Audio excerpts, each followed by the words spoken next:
Hi everybody, Ian Bremmer here. Got your world in more than 60 seconds together with Moose the dog. Every week we give you more than 60 seconds because coronavirus is still with us, and I've got lots of your questions. They're lined up here and we're ready to go. Number one, why did Colombia's president grant legal status to 1.7 million Venezuelan migrants? Well, because they have them, first of all, because, given the extraordinary economic collapse and the human rights abuses of Venezuelans under the Maduro presidency, not to mention the coronavirus crisis making their lives even worse. They've been fleeing, and most of them have ended up in Colombia.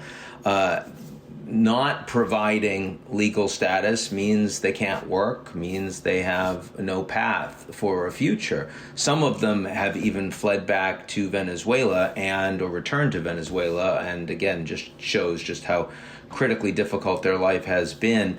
It's a humanitarian gesture of pretty staggering degree. It makes an enormous difference in the lives of these people. Think about how the United States, under Biden, now preparing to accept 125,000 refugees per year, up 10 times from what it was just a year ago.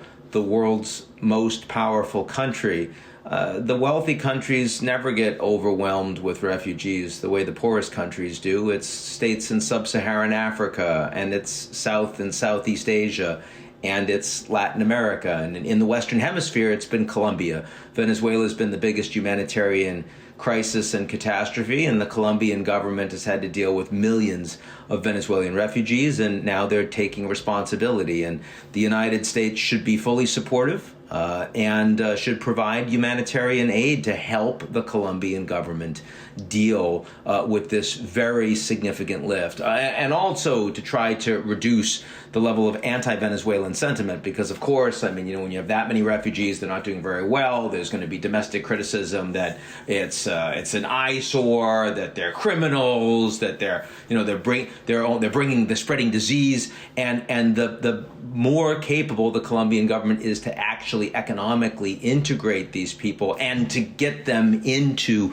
positions where they can take care of themselves, they can provide for themselves and their family, the better it will be for everybody. So quite some good news in an environment that desperately needs it. Okay, number two, what are the political ramifications of Netanyahu's corruption trial? Here we're talking about a sitting prime minister in Israel who has been indicted for corruption charges and is now facing a trial. And just yesterday, he sat in the docks and left after about half an hour. And he says it's a witch hunt. He says the judicial system is rigged. It's actually very analogous to the way that former President Donald Trump has treated his own two now impeachment cases in the United States.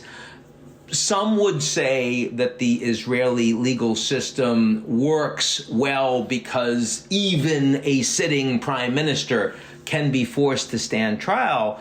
Lots of other people think that the level of Netanyahu refusing to take seriously the claims and the cases, undermining it in public and social media, the fact that most of Netanyahu's supporters agree that it's rigged, just kind of most of Trump's supporters believe that the last election was stolen, is actually undermining rule of law in the one government across the Middle East that has been the strongest consolidated democracy in terms of legitimacy of political institutions and the rest. And yes, I know we're not talking about the Palestinians in the occupied territory, but we are talking about everybody, including Palestinians and Arabs and the rest, that living inside Israel proper under Israeli law. And what's happening right now in Israel, I think, is creating more polarization and is starting to delegitimize the institutions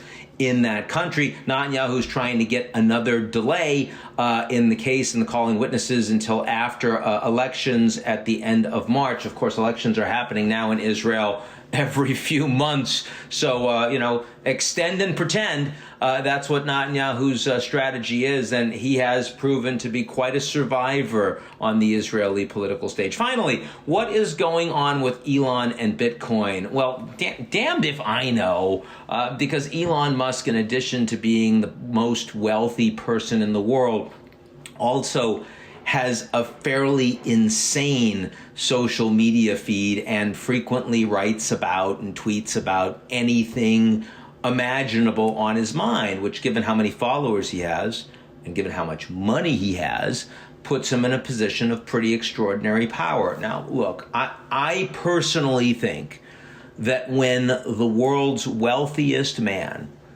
decided to tweet out in favor of GameStop with his tens of millions of followers, a stock that had virtually no underlying value, and therefore individually did more to pump up that stock, and as a consequence put enormous numbers of rank and file retail investors at risk because they believe Elon. I think that's irresponsible. It's not illegal.